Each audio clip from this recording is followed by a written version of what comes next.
ನಮಸ್ತೆ. ಇವತ್ತು ಗುರುವಾರದ ಲೋಗನ ಶೇರ್ ಮಾಡ್ಕೊಳ್ತಾ ಇದ್ದೀನಿ. ಹೇಗಿದ್ರೆ ಎಲ್ಲರೂ ಕೂಡ ಬೆಳಿಗ್ಗೆನೇ ಎದ್ದು ಇವತ್ತು ಪೂಜೆಗೆ ರೆಡಿ ಮಾಡ್ಕೊತಾ ಇದ್ದೀನಿ. ಇವತ್ತು ರಾಯರ ವ್ರತ ಕೂಡ ಇದೆ.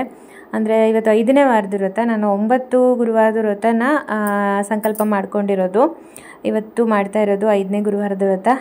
ಸ್ವಲ್ಪ ಹೇಳೋಕೆ ತಡ ಆಯಿತು, ಯಾಕಂತಂದರೆ ನಾನು ಅಲಾರಾಮ್ ಇಟ್ಕೊಂಡಿದ್ದೀನಿ ಅಂತಲೇ ಅಂದ್ಕೊಂಡಿದ್ದೆ 3 ಗಂಟೆಗೆ. ಆದರೆ ಅದು ಆಫ್ ಆಗಿತ್ತು ಅನಿಸುತ್ತೆ. ನಿನ್ನೆ ಏನೋ ಕಾರಣಕ್ಕೆ ಆಫ್ ಮಾಡಿದ್ದೆ ನಾನು, ಅದು ಮರೆತೇ ಹೋಗಿದ್ದೆ ನನಗೆ ಅದನ್ನು ಆನ್ ಮಾಡಿ ಇಟ್ಕೊಳ್ಳೋಕ್ಕೆ. ಅದಕ್ಕೆ ಲೇಟ್ ಆಯಿತು. 5:15ಗೇನೋ ಎಚ್ಚರ ಆಗೋಯ್ತು. ಅಯ್ಯೋ ಏನು ಬಡ ಬೇಗ ಎದ್ದುಬಿಟ್ಟೆ. ಮನೆಯೆಲ್ಲ ಒರೆಸ್ಕೊಂಡು ನೀರು ಕಾಸಿ ಸ್ನಾನ ಮಾಡಿಕೊಂಡು ಮತ್ತೆ ಬರೋ ಹೊತ್ತಿಗೆ ಲೇಟ್ ಆಗೋಗುತ್ತೆ ಅಂತ ಹೇಳಿ ಅಂತೂ ಬೇಗ ಕೆಲಸ ಮುಗಿಸ್ಕೊಂಡು ಇವಾಗ ಬಾಗಿಲಿಗೆಲ್ಲ ರಂಗೋಲಿನ ಇಟ್ಕೋತಾ ಇದ್ದೀನಿ. ಅದರಲ್ಲೂ ಇವತ್ತು ಒಂದು ವಿಶೇಷ ಏನಪ್ಪ ಅಂತಂದರೆ ನನ್ನ ಮುದ್ದು ರಾಮ್ಗೆ ಸ್ಕೂಲ್ ಸ್ಟಾರ್ಟ್ ಆಗಿಬಿಟ್ಟಿದೆ ಇವತ್ತು. ಒಂದು ಕಡೆ ಅಂದರೆ ಅವನನ್ನು ಬೇಗ ಕಳಿಸ್ಕೊಡ್ಬೇಕು, ಅದಲ್ಲದೆ ಇವತ್ತು ಫಸ್ಟ್ ಡೇ ಅಲ್ವಾ. ಮತ್ತು ಅಲ್ಲಿ ಪಾಪ ಟೀಚರ್ ಒಬ್ಬರೇ ಬಂದ್ಕೊಂಡು ಅಲ್ಲಿ ಕ್ಲೀನ್ ಎಲ್ಲ ಮಾಡ್ಕೊಳ್ಳೋದಿತ್ತು. ಹಾಗಾಗಿ ನಾನು ಕೂಡ ಬರ್ತೀನಿ ಅಂತ ಹೇಳಿದ್ದೆ. ಹಾಗಾಗಿ ಸ್ವಲ್ಪ ಬೇಗ ಕೆಲಸ ಮುಗಿಸ್ಕೊಂಡು ಹೋಗೋಣ, ಅವರಿಗೂ ಸ್ವಲ್ಪ ಹೆಲ್ಪ್ ಮಾಡ್ದಂಗೆ ಆಯಿತು ಅಂತ ಹೇಳಿ ಕೆಲಸ ಎಲ್ಲ ಮುಗಿಸ್ಕೊತಾ ಇದ್ದೀನಿ. ಆಮೇಲೆ ತಿಂಡಿಗೆ ಚಿತ್ರಾನ್ನ ಇವತ್ತು ಮಾಡಿರೋದು. ಇವತ್ತು ಸ್ವಲ್ಪ ಹೇಳೋದು ಲೇಟ್ ಆಯ್ತಲ್ವ, ಹಾಗಾಗಿ ಪೃಥ್ವಿ ಹತ್ರ ಹೇಳಿದೆ, ಮಗ ನೀನೇ ಚಿತ್ರಾನ್ನ ಮಾಡು ಅಂತ ಹೇಳಿ. ಅವನು ಚಿತ್ರಾನ್ನ ಮಾಡ್ದ. ಆಮೇಲೆ ವೇಣು ಎಲ್ಲ ತಿಂಡಿ ಎಲ್ಲ ತಿಂದ್ಬಿಟ್ಟು ಆಮೇಲೆ ಅವ್ರ ಡ್ಯೂಟಿಗೆ ಹೋದರು. ನನ್ನ ತುಳಸಿ ಗಿಡ ಅಂತೂ ಎಷ್ಟು ಚೆನ್ನಾಗಾಗಿದೆ ಅಂತಂದರೆ ನನಗಂತೂ ಎಷ್ಟು ಖುಷಿ. ಒಂದೊಂದು ಸಲ ಬಾಗಿಲ ಹತ್ರ ನಿಂತ್ಕೊಂಡು ಅದನ್ನೇ ನೋಡ್ತಾ ಇರ್ತೀನಿ. ನನ್ನ ರಾಯರಿಗೆ ಅವಾಗೆಲ್ಲ ಒಂದೊಂದು ಚಿಕ್ಕ ಹೆಸರನ್ನು ಹಾಕಿ ಫಸ್ಟ್ ಸ್ಟಾರ್ಟಿಂಗಲ್ಲಿ ಪೂಜೆ ಮಾಡ್ತಾಯಿದ್ದೆ. ಯಾವಾಗ ಈ ತುಳಸಿ ಗಿಡ ದೊಡ್ಡಾಗೋದಪ್ಪ ಅಂತ ಕಾಯ್ತಾ ಇದ್ದೆ. ಇವಾಗ ಬೇಕಾದಷ್ಟು ಕುಯ್ಕೊಂಡು ಮಾಲೆನ ಮಾಡಿ ಹಾಕ್ಬೋದು.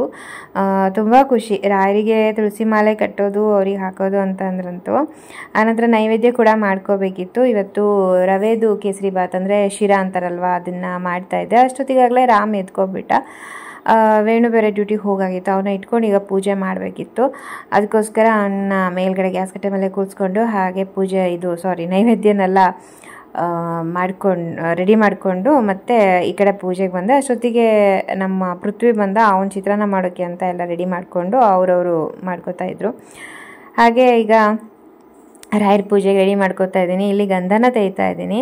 ಕೆಲವೊಬ್ರು ಹೇಳ್ತಾರೆ ಗಂಧನ ಹೆಣ್ಮಕ್ಳು ತೆಗಿಬಾರ್ದು ಅಂತ ಹೇಳಿ, ಬಟ್ ನಾನು ಅದು ಯಾವ ಶಾಸ್ತ್ರನೂ ಮಾಡ್ತಾ ಇಲ್ಲ. ಯಾಕೆ ಅಂದರೆ ನಮ್ಮ ಮನೇಲಿ ಪೂಜೆ ನಾನೇ ಮಾಡಬೇಕು, ಇನ್ಯಾರೂ ಮಾಡೋದಿಲ್ಲ. ಅದಕ್ಕೋಸ್ಕರ ರಾಯರಿಗೆ ಗಂಧ ಇಲ್ಲದೇ ಪೂಜೆ ಮಾಡೋ ಹಾಗೆ ಇಲ್ಲ. ಅದಕ್ಕೋಸ್ಕರ ಕೃಷ್ಣನ ಸ್ಮರಣೆ ಮಾಡ್ಕೋತಾ ತುಳಸಿ ಮಾಲೆಲ್ಲ ಕಟ್ಕೋತಾ ನನ್ನ ಪಾಡಿಗೆ ನಾನು ಪೂಜೆಗೆ ರೆಡಿ ಮಾಡ್ಕೋತಾ ಇದ್ದೀನಿ. ಕೆಲವೊಂದಿಷ್ಟು ಶಾಸ್ತ್ರಗಳನ್ನು ನಾವು ಫಾಲೋ ಮಾಡೋಕ್ಕಾಗಲ್ಲ ಅನಿವಾರ್ಯ ಕಾರಣಗಳಿಂದ. ಅದಕ್ಕೆ ನಾವು ದೇವರಿಗೆ ಬಿಟ್ಬಿಡಬೇಕು ಆ ಶಾಸ್ತ್ರಗಳನ್ನೆಲ್ಲ. ಅದಕ್ಕೋಸ್ಕರ ನಾನು ಅಷ್ಟು ತೀರ ತಲೆಯೆಲ್ಲ ಕೆಡಿಸ್ಕೊಳಲ್ಲ. ಒಟ್ಟಿನಲ್ಲಿ ನಾನು ಸೇವೆ ಕೊಡಬೇಕು ಅಂದಾಗ ನಾನು ಮಾಡ್ತೀನಿ ಅದನ್ನು. ಇನ್ನೇನು ಮಾಮೂಲಿ ಮೆನ್ಸಸ್ಸು ಅವೆಲ್ಲ ನಾವು ಮಾಡಲೇಬೇಕು, ಅದನ್ನು ಮಾಡ್ತೀವಿ. ಅದಕ್ಕೋಸ್ಕರ ಹೇಳಿದ್ದು ಅಷ್ಟೇ. ಯಾರೋ ಏನೇನೋ ಹೇಳ್ತಾರೆ ಅಂತ ತಲೆ ಕೆಡಿಸ್ಕೊಳ್ಳೋ ಅವಶ್ಯಕತೆ ಇಲ್ಲ. ನಾನು ಮೊದಲೆಲ್ಲ ತುಂಬ ರಾಯರ ಸೇವೆ ಬಗ್ಗೆ ಎಲ್ಲ ತುಂಬ ವೀಡಿಯೋಸ್ಗಳನ್ನ ನೋಡ್ತಾ ಇದ್ದೆ, ಹೇಗೆ ಮಾಡಬೇಕು ಏನು ಹಾಗೆ ಹೀಗೆ ಅಂತ ಹೇಳಿ. ಬಟ್ ಇತ್ತೀಚೆಗೆ ಗೊತ್ತಾಗಿದೆ ನನಗೆ ರಾಯರ ಸೇವೆಯನ್ನು ಹಾಗೆ ಹೀಗೆ ಆ ಥರ ಅಲ್ಲ. ಅದು ಶಾಸ್ತ್ರ ಇದೆ, ಇಲ್ಲ ಅಂತ ಇಲ್ಲ. ಮಡಿ ಭಕ್ತಿ ಅವೆಲ್ಲ ಇದ್ದೇ ಇದೆ. ಅದನ್ನಿಷ್ಟು ನೋಡಿಕೊಂಡೆ ಅಷ್ಟರ ಹೊರತಾಗಿ ಕೆಲವೊಂದಿಷ್ಟು ವೀಡಿಯೋಸ್ಗಳನ್ನ ನೋಡಿದಾಗ ಇದೇನಪ್ಪ ಅಂತ ಅನಿಸ್ಬಿಡುತ್ತೆ. ಅಷ್ಟೊಂದು ರೀತಿಯಲ್ಲಿ ಮಾಡೋಕ್ಕೆ ನಾನು ಇಷ್ಟಪಡೋದಿಲ್ಲ. ನನಗೆ ಗೊತ್ತು ನನ್ನ ರಾಯ ನನ್ನ ಜೊತೆ ಇದ್ದಾರೆ ಅನ್ನೋದು. ಮತ್ತು ನನ್ನ ಎಲ್ಲಮ್ಮ ಕೂಡ ಹಾಗೆ, ಅವ್ರ ಪೂಜೆನೂ ಅಷ್ಟೇ. ನನಗೆ ಹೇಗೆ ತಿಳಿದಿದೆಯೋ ಮತ್ತು ಕೆಲವೊಂದಿಷ್ಟು ಶಾಸ್ತ್ರಗಳನ್ನ ಬಿಟ್ಟರೆ ನಾನು ಎಲ್ಲ ಶಾಸ್ತ್ರಗಳನ್ನು ಆ ಥರ ಮಾಡ್ಕೊಳೋಕ್ಕಾಗಲ್ಲ. ನನಗೆ ಅನುಕೂಲ ಇಲ್ಲ, ನನಗೆ ಹಾಗಾಗಿ ಮಾಡ್ಕೊಳ್ಳಲ್ಲ. ಮುದ್ದುಗೆ ಸ್ನಾನ ಮಾಡಿಬಿಟ್ಟು ರೆಡಿ ಮಾಡಿಸಾಯಿತು. ಹಾಗೆ ಇವತ್ತು ಫಸ್ಟ್ ಡೇ ಆಗಿರೋದ್ರಿಂದ ಮಕ್ಕಳಿಗೆಲ್ಲರಿಗೂ ಕೇಸರಿ ಬಾತ್ನು ರಾಯರ ಪ್ರಸಾದ ಅಲ್ವಾ, ಫಸ್ಟ್ ಡೇ ದಿನ ಮಕ್ಕಳಿಗೆ ತೊಗೊಂಡು ಹೋಗೋಣ ಅಂತೇಳಿ. ಹಾಗೆ ಸ್ಕೂಲ್ ಸ್ಟಾರ್ಟ್ ಆಯಿತು ಅಂದೆ ನಾನು. ಯಾವ ಸ್ಕೂಲ್ ಅಂತ ಹೇಳಲಿಲ್ಲ, ನನ್ನ ರಾಮನ್ ಸ್ಕೂಲ್ ಸ್ಟಾರ್ಟ್ ಆಗಿರೋದು ಅಷ್ಟೇ. ಇನ್ನೂ ಪ್ರೈಮರಿ ಸ್ಕೂಲ್ ಸ್ಟಾರ್ಟ್ ಆಗಿಲ್ಲ, ಅವ್ರಿಗೆ ಇನ್ನೂ ಲೇಟ್ ಇದೆ.